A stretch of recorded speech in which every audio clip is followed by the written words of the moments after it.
네, 안녕하세요. 닥신TV 신재욱이고요. 오늘은 오래간만에 구독자 상담을 해보도록 하겠습니다. 제가 지금 제 인생도 누구한테 상담받아야 될 입장이긴 하지만 사실 뭐 상담하는 사람들 보면 보통 자기 인생도 제대로 안 되면서 남의 인생 상담하고 그러잖아요. 분명히 말씀드리지만 제가 뭐 어떤 사람들의 인생을 상담할 정도로 제 인생이 성공하고 안정되고 잘 나가고 있고 그렇지는 않습니다. 자, 일단 들어가도록 하겠습니다. 제가 한 달 전에 XM3를 구입할까 말까 구독자 상담 일부를 올렸었는데 거기에 어떤 분이 댓글을 달아주셔서 그 댓글에 대한 구독자 상담 영상을 만들어 보도록 하겠습니다. 빨리 읽어볼게요. 내용이 좀 길어요. 닥신님 안녕하세요. 34살 부산 사는 남자입니다. 32살에 06년식 아반떼 HD 디젤 350 주고 사서 만 2년째 잘 타고 있습니다. 차 도라이 친동생의 자차로 똥차를 몰아봐야 한다는 의견을 수용해 차 도라이 그러니까 동생이 차 또라이란 얘기입니다. 몰아보니 1.6의 4단이지만 디젤이고 차가 작아 부산교통 환경에 다니기 좋아 매우 만족하고 있습니다. 이제 오래 탈 차를 바꾸려는 중 직업상의 문제로 오부제도 아닌 홀짝제를 피하려면 친환경 차를 운전해야 합니다. 예산은 4천이고 신차라면 최소 8년 이상 탈 생각입니다. 인생이 계획대로 되지 않겠지만 항상 인생은 계획대로 되지 않습니다. 저는 항상 그렇더라고요. 1, 2년은 신혼놀이를 하고 싶고 3년 정도 후부터는 아기 태우는 것도 고려 중입니다. 전혀 계획대로 안 되실 거라고 생각합니다. 통근거리 왕복 40km에 1년에 1.6만 km 정도 타고 있습니다. 있었으면 하는 옵션은 열선 핸들과 통풍 시트, 전방 센서나 어뷰는 있으면 좋고 뭐 없으면 그만이고 어뷰는 뺍시다. 뚜껑 옵션은 없었으면 좋겠습니다. 썬루프 얘기하시는 것 같아요. 중고라면 이왕이면 옵션이 많았으면 좋겠습니다. 저도 뭐 그렇게 생각합니다. 중고 구입할 때는 옵션이 좀 있는 걸 구입하는 걸 저도 추천합니다. 왜냐면 중고로 오면 옵션이 많이 있는 거나 적은 거나 그 가격의 갭이 좀 줄거든요. 그러니까 오히려 옵션이 좀 있는 걸 구입하는 게 어떻게 보면 좀 개꿀입니다. 520D 구입한 게 엑스드라이브 럭셔리를 구입한 이유가 그냥 520D 기본 모델이나 럭셔리 엑스드라이브나 뭐 가격 차이가 그렇게 크지 않아요. 그래서 그렇게 했던 거고요. 신차로 구입한다면 굳이 그러진 않았을 것 같고, 최근 소나타와 K5 3세대 하브를 시승해보니 이 정도면 훌륭하다고 느껴 K5 하브 노블레스 뚜껑 옵션 빼고 다 넣어서 살까 했는데 차값만 3,800이 나오고 4개월 대기라니 현타가 와서 잠시 접었습니다. 3,800 대단합니다. 저도 K5 하이브리드가 3,800인지는 몰랐습니다. 이 돈이면 저는 안 살 것 같고요. 전기차는 아파트 충전기가 좀 비긴 하지만 몇 년 안에 줄을 서야 될 수도 있고 장거리 뛰기 애매해서 패스입니다. 저도 그렇게 생각합니다. 장거리 뛸 때 좀 애매하겠죠. 하부 차량 중 신차는 소나타와 K5가 제일 무난할 것 같기는 한데 마음의 벽이 생기는 가격이라 좀 생각해 봐야 될 것 같고, 그러니까 결국 마음은 뭐 소나타나 K5가 있는데 가격이 좀 비싸다는 생각이고, 다른 차량 추천하실 만한 게 있을까요? 보시면 LF 소나타 K5 2세대 하부 2에서 4년 정도 된 게 2,000 언저리, 그랜저 호구 K7 2세대 풀체인지 하부가 2,000 정도, 그랜저 IG와 K7 2세대 페리 하부가 3,000대, 그 다음에 도요타 캠리 신형이 3,000 언더, 혼다 어커드 10세대 3,000, 렉서스 ES 300 하이브리드 구형 16년식 17년식과 NX 300 하이브리드가 16년식 3,000대 정도 하는 것 같습니다. 관리 정비 용이성에서는 확실히 국산이 나을 것 같긴 한데 뭐 저도 그렇게 생각하고요. 하부만 봤을 때는 아직 10년짜리 표본이 좀 적은 것 같기는 합니다. 뭐 지금 언급하신 이런 차들은 10년 타는 거는 다 문제는 없을 것 같고요. 이 전에 나온 차들도 뭐 아직 잘 돌아다니는 거 보면. 그리고 이제 하부는 내연기관이랑 전기랑 일을 나눠서 하잖아요. 그러다 보니까 부하가 좀 덜 가서 내구성이 더 좋다는 얘기도 있습니다. 10년 타는 건 문제는 없을 것 같습니다. 그게 문제는 아닌 것 같고요. 10년 가까이 연애하다 대단합니다. 올 초 결혼한 여자친구는 차에 아무런 관심이 없고 170 중반 키라 시트와 앞자리가 좀 넓었으면 좋겠다.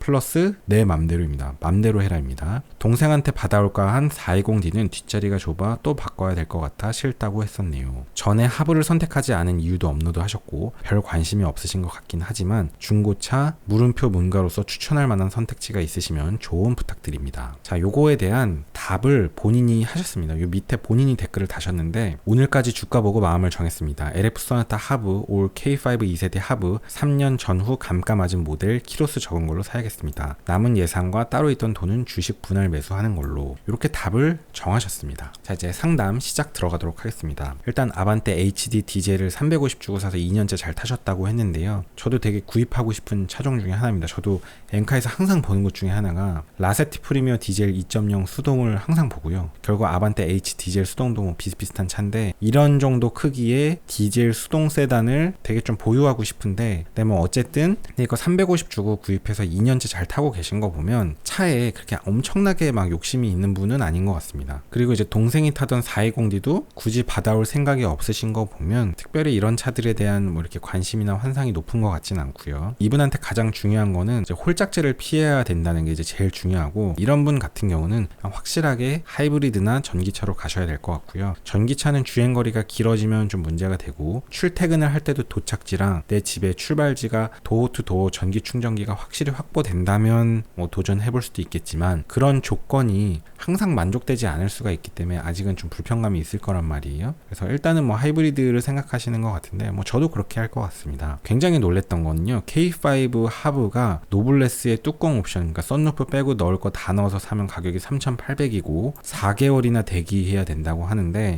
약간 과장하면 거의 4,000이잖아요 K5가. 저는 이 돈 주고 이런 차를 사지는 않습니다. 이 4천만 원이라는 돈은, 지금 연세가 34살이라고 하셨으면 뭐 저랑 나이가 비슷한데, 이 정도 나이에는 진짜 엄청 큰 돈이라고 생각하거든요. 엄청 큰 돈이라서 조금 잘하면 1억이 될 수도 있고 1억이 또 2억이 될 수도 있는 거거든요. 근데 이런 종잣돈이 없이 2억을 만드는 거는 쉬운 일은 아니잖아요. 지금 제가 하는 것도 말이 쉽지 실제로 쉽진 않지만, 그러니까 사실은 아낄 수 있을 때 아끼는 게 좋은데, 이 4천이라는 돈은 저는 진짜 큰 돈이라고 생각합니다. 물론 이분의 어떤 경제적인 형편을 모르고 뭐 재산도 모르고 그렇기 때문에 그런 내용은 잘 모르지만, 어쨌든 이 돈이 되게 큰 돈이고, 이 돈을 갖고 아무리 풀옵션의 하이브리드라고 해도 K5를 4천 가까이 주고 산다는 거는 개인적으로 저는 이렇게 사진 않을 것 같고요. 앞자리가 좀 넓어야 된다고 하셨는데, 제 생각에는 앞자리는 조수석 시트를 밀면 되잖아요. 앞좌석은 좁은 차가 없다고 생각하거든요. 저는 아무리 작은 차도, 물론 뒤에 2명을 태우고 다녀야 된다면 모르겠지만, 뭐 애기는 카시트에 탈 거고 애기가 타는 공간이 또 엄청 넓어야 되는 건 아니니까 뭐 차가 그렇게 작은 거는 문제가 될 것 같지는 않고요. 그 다음에 저는 이제 니로를 좀 추천을 해보고 싶긴 합니다. 이 차가 좋아서 가져온 건 아니고 그냥 예시로 하나 보여드리는 건데, 1년 됐고 2만 킬로 뛴 니로인데 가격은 2,680만 원이고요. 니로를 추천하는 이유는 트렁크가 그래도 좀 넓은데, 보통 차에 관심 없는 이제 와이프가 좋아하는 차 뭐 이런 것들 보면은 유모차가 잘 실리느냐 안 실리느냐 이런 걸 되게 중요시 하더라고요. 이것도 뭐 트렁크가 아주 크진 않지만 그래도 세단보단 낫거든요. 그런 점을 생각하면 나중에 이제 아기가 태어나고 뭐 유모차도 있고 그렇다면은 니로가 좀 장점이 있을 것 같고요. 물론 얘도 뭐 그렇게 아주 넓은 차는 아니지만, 뭐 소렌토 하이브리드 같은 게 좋긴 하겠지만 가격대가 아예 다르니까 해당은 안 되는 것 같고, 그래도 K5 같은 세단 트렁크보단 이게 낫지 않냐, 뭐 그런 생각은 좀 듭니다. 그리고 니로 같은 경우는 타시는 분들은 충성도가 굉장히 높아요. 사실은 그러니까 만족도는 되게 높긴 할 겁니다. 근데 개인적으로는 좀 디자인이 좀 마음에 안 들긴 하고, 언급하신 차종들이 뭐 렉서스 EX, NX 300 하이브리드까지 생각하시는 거 보면 뭔가 니로를 좋아하실 것 같지는 않기는 합니다. 그 다음에 10년짜리 표본이 적은 것 같다고 하시는데, 10년 타는 건 문제는 없을 것 같습니다. 이 전에 나온 하이브리드도 뭐 잘 돌아다니는 것들 많이 있고, 뭐 지금 언급하신 거 정도면 10년 타는 거는 아무 문제는 안 될 것 같고요. 하이브리드 차종이 내연기관이랑 전기차랑 같이 있으니까 얘네들이 각각 부하가 적어서 더 내구성이 좋다는 얘기도 있습니다. 그래서 뭐 문제될 건 없다고 보고요. 이분은 하이브리드를 선택하는 이유가 뭐 무조건 연비 이런 게 아니잖아요. 그냥 정책적인 이유 때문에 하이브리드를 탈 수밖에 없는 상황이기 때문에, LF 소나타 하브나 K5 2세대 하브 이런 게 요즘 나오는 것들에 비하면 조금 더 부족한 점이 있더라도 그거 자체가 이분한테는 그렇게 중요한 문제는 아닐 수 있을 것 같고요. 요즘 나오는 하이브리드랑 연비 차이가 조금 있다고 쳐도 그 갭을 차량 구입 가격 차이가 많이 나잖아요. 그렇기 때문에 그거를 극복한다고 치면 이 주행거리 엄청나게 늘어나야 되거든요. 이 정도 세대의 하이브리드 중고를 구입하는 게 나쁘다고 생각하지 않습니다. 가격이 저렴하고 그래도 단순 내연기관보다는 연비에 이점이 있으니까 그래도 나쁘지 않은 연비에 한 2천만 원 싸게 구입한다면 충분히 경제성은 있다고 생각합니다. 나쁘지 않게 생각하고요. 이렇게 젊은 나이에 4천만 원이라는 돈은 전 진짜 큰 돈이라고 생각합니다. 진짜 큰 돈이고 아끼면 아낄수록 좋습니다. 지금 돈 쓰고 나중에 돈 쓸 일 안 생길 것 같지만, 또 1년 있으면 또 몇천만 원 쓸 일 생기고, 또 1년 있으면 또 생기고, 계속 돈 쓸 일이 생길 거란 말이에요. 그래서 저 같으면 그냥 2천만 원대 3년 전후 감가맞은 이런 LF 소나타 하브나 K5 2세대 하브 이런 거 저도 구입할 것 같고요. 그래서 2천만 원을 아껴갖고 그 돈을 갖고 뭐 다른 데다가 뭐 주식을 사든지 뭐 어떤 방법이든지 그건 뭐 알아서 해보시는데, 그냥 단순히 저축을 하더라도 뭐 그렇게 하는 게 나을 것 같습니다. 뭐 주식 같은 거 샀다가 이제 빵원 될 수도 있지만, 어차피 차에다 돈을 써도 10년 뒤에 빵원 되는 건 마찬가지이기 때문에 뭐 잃을 건 없다고 생각합니다. 어차피 인생에 보장은 없습니다. 이제 차선을 선택할 뿐인 거고요. 그 다음에 제가 한 가지만 말씀드리고 싶은데, 감가가 맞은 모델 중에 키로수가 적은 거를 좀 구입하시겠다고 했는데, 제가 뭐 하이브리드가 생각보다 감가가 좀 잘 안 되는 것 같고 중고시장에서 인기가 있어서, 키로수가 우리나라 중고시장에선 되게 중요하거든요. 그러니까 키로수가 적으면 감가가 별로 안 돼요. 그러니까 이러면 메리트가 좀 떨어지거든요. 근데 저는 키로수가 많은 걸 사겠습니다. 하이브리드라고 해도 물론 전기 계통이나 배터리 계통에 부하가 좀 더 많이 갔을 수는 있지만, 뭐 전기 모터나 이런 거 내구성은 꽤 길다고 생각하고, 제 생각에는 하이브리드 같은 경우는 배터리 수명을 이렇게 너무 신경 쓸 필요는 없어요. 왜냐하면 전기차는 배터리 수명이 중요할 수 있거든요. 배터리를 많이 사용하면 주행거리가 좀 준다 그래요. 테슬라 같은 거 보면.